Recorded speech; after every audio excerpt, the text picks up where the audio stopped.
तो सुबह उठा तो देखा कि वो उस आदमी को थैंक्स बोल दिया, शुक्रिया अदा करे कि जिसने मेरे को चाय पिलाया, रोटी पिलाया।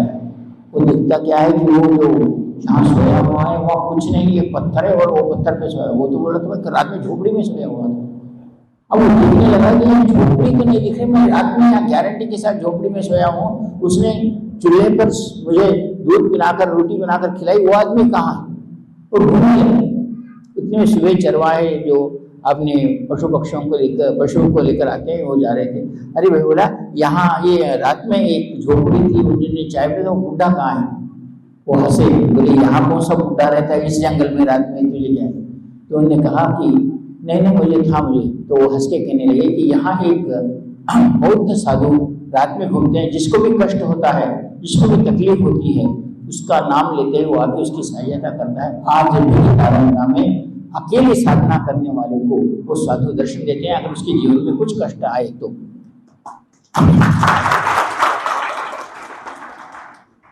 ये बात यहाँ से हो गई। तो हमारे परम पूज्य सदगुरुदेव जी स्वामी निखिलेश्वर जी को जब वो तो क्षेत्र घूमते थे, सारे में जितने भी जहाँ सिद्धियाँ थी वहाँ घूमते थे, तो 5 शिष्यों के साथ स्वामी निखिलेश्वर जी भी इधर से आए और उनको पता चला कि ये तारा का 10वां विद्याओं में सिद्ध थे। तारा क्षेत्र के इस क्षेत्र में आए और उन्होंने कहा कि यहाँ तारा सिद्ध है और तारा दर्शन देती है। सब शिष्य कहने लगे प्रभु हमारे को तारा बता देना, तारा का दर्शन करना। बोले ऐसे नहीं, तारा प्रत्यक्ष करके अपने तुम 3 दिन बिना खाना खाए बैठो, मैं आगे गुफा में जाता हूँ, एक साधु है उनसे मिल के आता हूँ जो यहाँ बहुत दिनों से तपस्यारत है, जो पत्थर में रहते हैं। सुबह पत्थर टूट जाता है, पत्थर से बाहर आते हैं, बाकी लोगों को तो वो पत्थर ही दिखता है, लेकिन पत्थर से बाहर आते हैं और पत्थर में लीन हो जाते हैं। ऐसा एक पत्थर है ऊपर।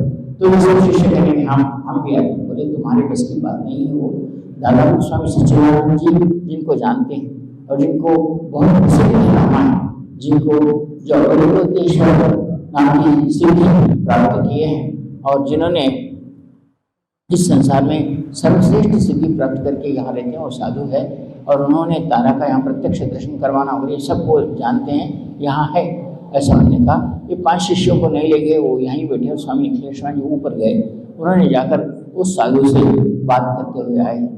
अब सब शिष्य कहने लगे प्रभु आपने तो उनको देखा है, आप इतना तो बताओ यहाँ कौन सी तपस्या करने से वो साधु तो कम से कम, तारा तो दूर की बात है, वो साधु तो दर्शन दे, तारा सिद्ध है। जो पत्थर में रहते हैं और पत्थर से बाहर आते हैं उस साधु, तो उन साधु के बारे में तो बताओ।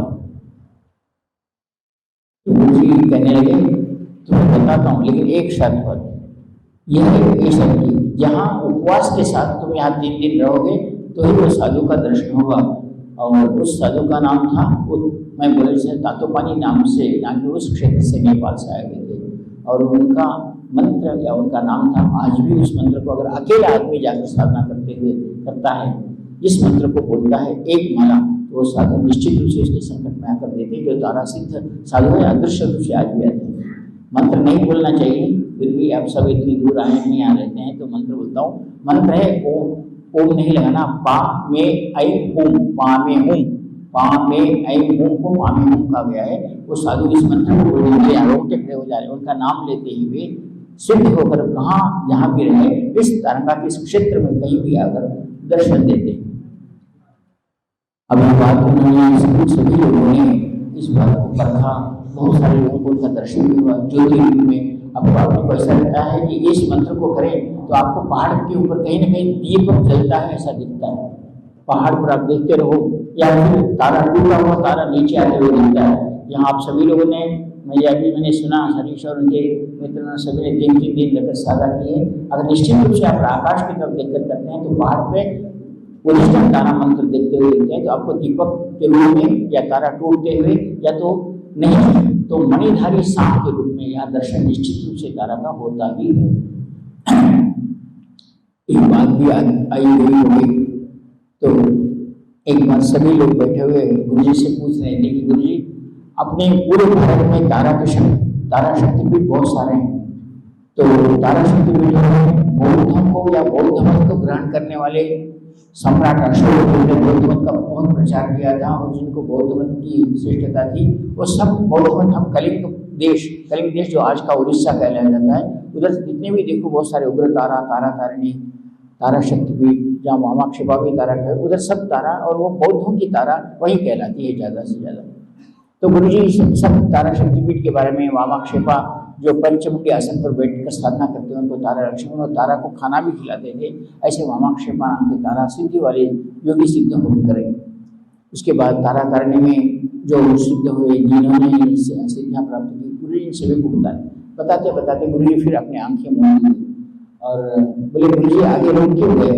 ये और एक स्थान है जो गुजरात में है, जिसे तारंगा नाम से जाना जाता है, जहाँ पामेहुम नाम के सिद्ध पुरुष वहाँ है, और वहाँ तारा, पद्मावती देवी और नारायणी लक्ष्मी के रूप में दर्शन निश्चित रूप से देती है। वहाँ तुम कितनी भी कोशिश करो कि हम 1000 लोग जाकर साधना करें या हम एक गांव जाकर बसाएं, गांव वहाँ बसने नहीं देती, क्योंकि वो वहाँ की शक्ति है, वहाँ लोगों को भगा देती है, बैठने नहीं देती। 1000 लोगों को या गांव वहाँ निवास होने ही नहीं देती उस पहाड़ पर, ऐसा गुरु जी ने कहा।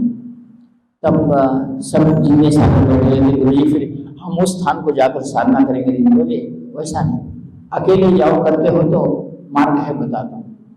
तो गुरु जी ने कहा कि हमें क्या करना है, तो पामेहुम का मतलब, गुरु जी हमें उनका ध्यान नहीं मालूम, उनका कुछ नहीं मालूम, और हमारे लिए तो सबसे सिद्ध गुरु तो आप ही हैं। आज के स्वामी कृष्णानंद जी का के रूप में आप ही हमारे सिद्ध गुरु, और तारा की आप तो सिद्ध साधक हैं, फिर तारा तो आपके नाम से भी तो सिद्ध होनी चाहिए, आप भी गुरु हैं। आप हमारे बताओ कि हम आपके नाम को लेकर क्या हम तारंगा में जाकर तारा सिद्धि कर सकते हैं? गुरु जी पहले ऐसे टालमटोल की नहीं बोलता, नहीं करता, ऐसी बात बोलते होते हैं। थोड़े गुरु ऐसे होते हैं, जल्दी से नहीं बोलते और टाल देते हैं, कुछ भी बोल देते हैं, ऐसी स्थितियाँ होती है, जल्दी नहीं बोलते कोई सी भी बात, धीमा करके बोलते। तो अब मैं भी धीमा करके ही बोल रहा हूँ, लेकिन स्वामी निखिलेश्वरानंद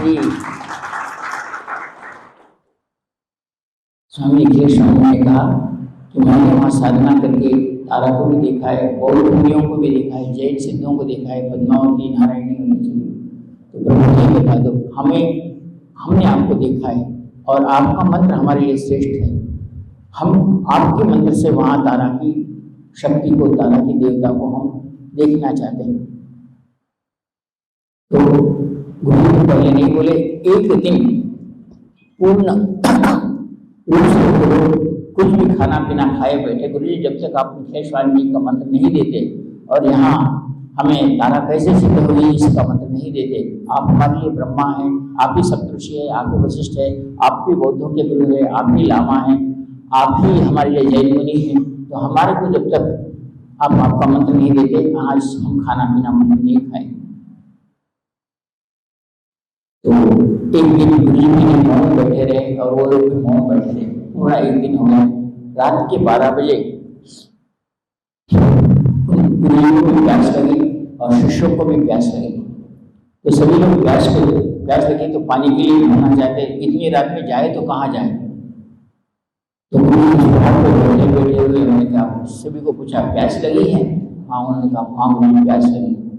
तो उन्होंने एक छोटा सा पत्थर था, कहा इस पत्थर को उठाओ।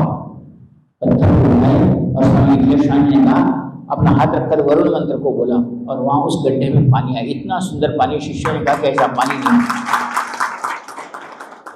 आप में चलने की शक्ति नहीं है या हमारे में नहीं, ये बात अलग है, लेकिन आज भी पहाड़ पे, कुछ पहाड़ पे आज भी वो पानी है जिसने स्वामी निखिलेश्वरानंद जी ने उस पानी को अपने हाथों से सृष्टि की थी। जो पहाड़ पे पानी आना ही दुर्लभ है, लेकिन पहाड़ पे पानी है और स्वामी निखिलेश्वरानंद ने उसकी सृष्टि की थी।